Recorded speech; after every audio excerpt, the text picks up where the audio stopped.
Afgetree, afgetree, 'n woord wat sag val, wat te vinnige deur oopmaak, op te veel besluite, op weggee, weggooi, trane.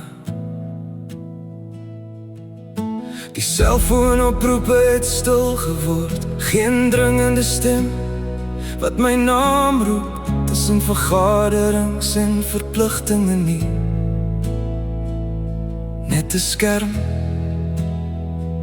wat soms opflikker, maar meestal doodstil is.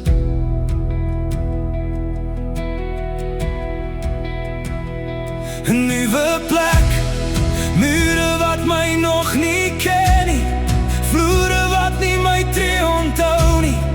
Selfs die voeltjies se geluide is anders, asof hulle my vra: wat maak julle hier?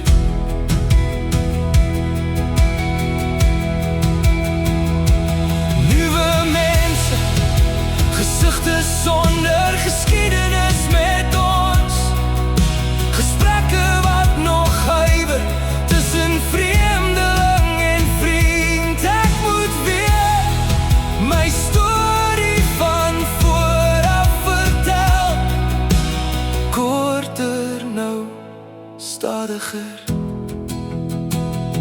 En dan die stilte, heers ongemaklik, maar later wyd en oop, 'n ruimte waarin ek weer kan hoor hoe my eie hart klop, hoe genade sag praat, sonder luidspreker of agenda.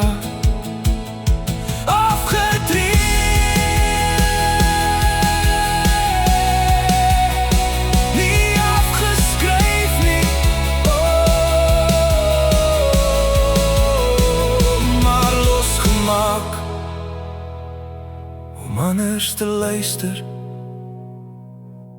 om nie te leef, om in die stilte weer myself